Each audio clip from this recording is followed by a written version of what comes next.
Hello friends, good morning. मैं आयुष कुमार आप सभी का एक बार फिर से हार्दिक अभिनंदन करता हूं। और इसी के साथ आप सभी को यहां पे पता है कि ऑनलाइन टेस्ट सीरीज का एक टेस्ट कंप्लीट हो चुका है और क्लास 6 के जितने भी वीडियो हैं प्लेलिस्ट में मिल जाएंगे। अभी तक अगर आपने चैनल को सब्सक्राइब नहीं किया है तो जल्दी से देखो। आज यूट्यूब भी कितना प्यारा लग रहा है ना, ये तो प्लीज़ सब्सक्राइब और शेयर तो बनता है मेरे प्यारे मित्रों, क्योंकि मैं आप लोगों के लिए बहुत मेहनत कर रहा हूं।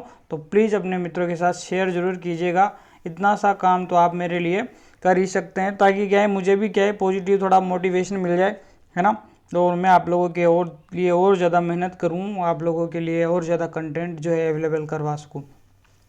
तो सबसे पहला क्वेश्चन है, प्रयोगशाला ताप मापी में निम्न में से किस पदार्थ का उपयोग होता है? सोडियम, पारा, एल्यूमिनियम या फिर चमकीला पानी? What is answer of this question? Option number 2 is correct, option number 2 is correct answer, पारा। नेक्स्ट क्वेश्चन देखते हैं, जब पदार्थ के अणु स्वयं चलकर उष्मा का एक स्थान से दूसरे स्थान तक स्थानांतरण करते हैं तो उसमें संचरण की यह विधि क्या कहलाती है? मेरे प्यारे मित्रों, उष्मा के जो है संचरण में स्वयं अणु जो होते हैं वो क्या करते हैं, एक स्थान से दूसरे स्थान तक स्थानांतरण करते हैं। इस विधि को कहते हैं संवहन विधि। क्या कहते हैं? ऑप्शन नंबर 2 इज करेक्ट है। यहाँ पे अभी तक भी अगर आपने ये 3 मुकाम नहीं किए ना तो ये कर दो यार। ठीक है। नेक्स्ट, प्रयोगशाला ताप मापी में चिन्ह लगे होते हैं। प्रयोगशाला ताप मापी में कौन सा चिन्ह होते हैं? 10 डिग्री से 50 डिग्री, ये सेल्सियस में यूनिट है ना, ये थोड़ा सा ध्यान रख लेना। ये सेल्सियस में यूनिट है सारी की सारी, ठीक है। सेल्सियस में 10 डिग्री से 50 डिग्री सेल्सियस, 10 डिग्री से 110 डिग्री सेल्सियस, 110 डिग्री से 220 डिग्री सेल्सियस, 220 डिग्री से 370 डिग्री सेल्सियस के चिन्ह जो है प्रयोगशाला तापमापी में लगे होते हैं। तो इसमें से कौन सा जो है ऑप्शन आपका सही होगा? तो यहाँ पे ऑप्शन नंबर 2 ही करेक्ट होगा। 10 डिग्री से 110 डिग्री सेल्सियस के जो है मार्किंग होती हैं, चिन्ह लगे होते हैं, ठीक है। मानव शरीर का तापमान कितना होता है? ह्यूमन बॉडी टेम्परेचर बताएंगे आप सभी।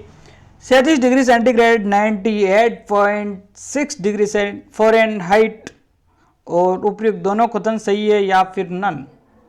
तो इसका सही आंसर होगा ऑप्शन नंबर 3, क्योंकि यहाँ पे सेंटीग्रेड में जो है 37 डिग्री सेंटीग्रेड होता है और फ़ारेनहाइट में जो बात करते हैं हम लोग तो 98.6 डिग्री होता है।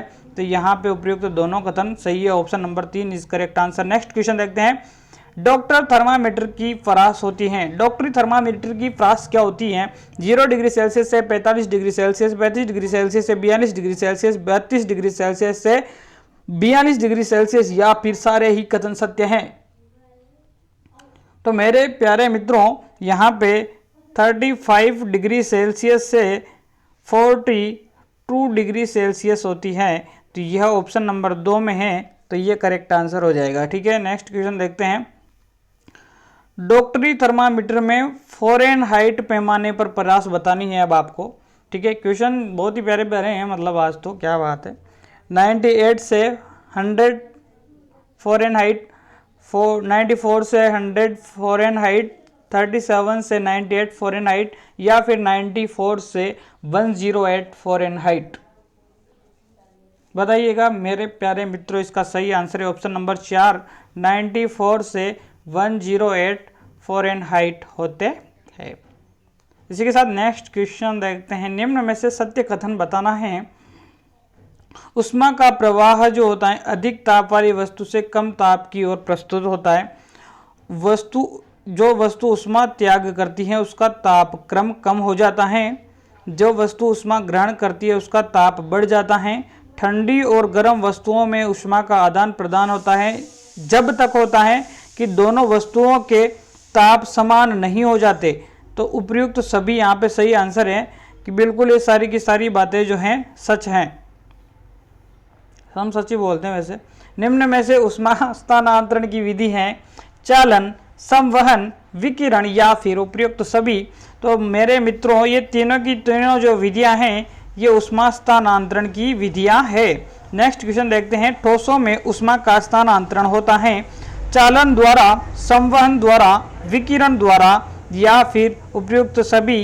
तो मेरे प्यारे दोस्तों, चालन द्वारा जो है आपका ठोसों में ऊष्मा का स्थानांतरण होता है।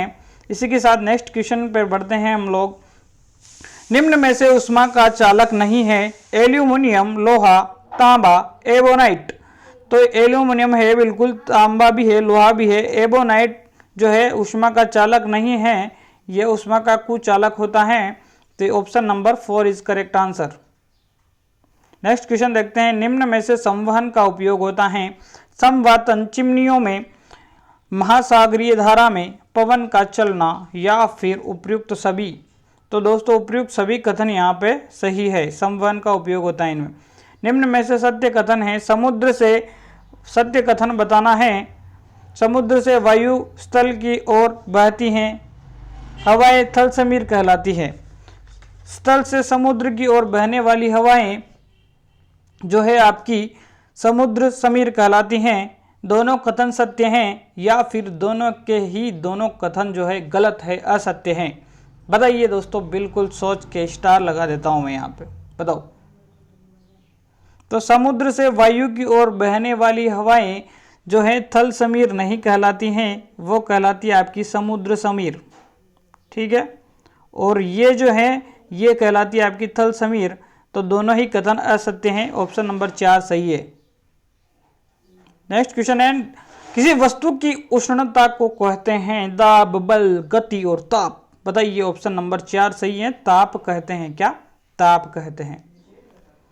सूर्य से पृथ्वी तक ऊष्मा का पहुंचना ऊष्मा स्थानांतरण की किस विधि के कारण संभव होता है। इसका सही आंसर बताएंगे मेरे प्यारे मित्रों। इसका सही आंसर क्या होगा।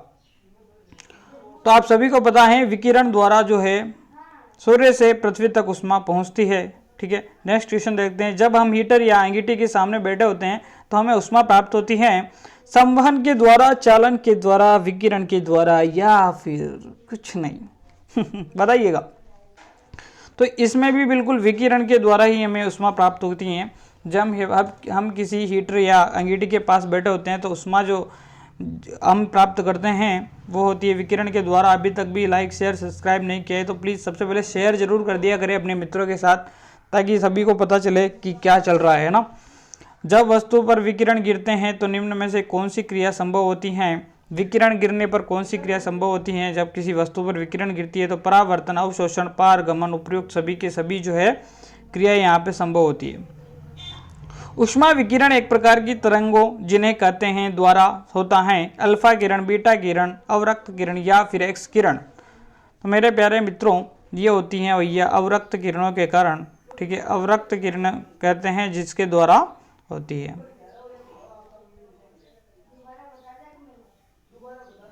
विकिरण द्वारा ऊष्मा का स्थानांतरण में माध्यम की आवश्यकता होती है। ठोस, द्रव, वायु या फिर किसी भी माध्यम की आवश्यकता नहीं होती है।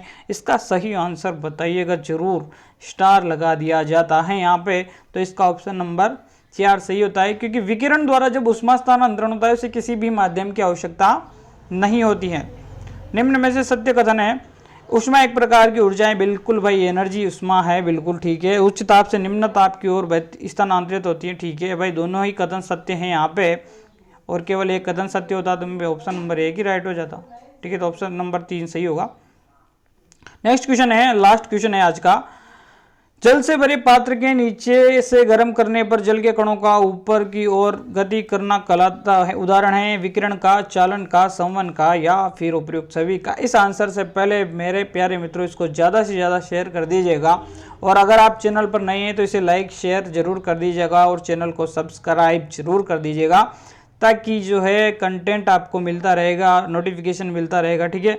और वीडियो को लाइक तो करना बनता ही है, और 20 में से आपके कितने क्वेश्चन सही है ये भी आपको बताना है। तो यहाँ पे ऑप्शन नंबर 3 जो है यहाँ पे इसका सही आंसर होगा।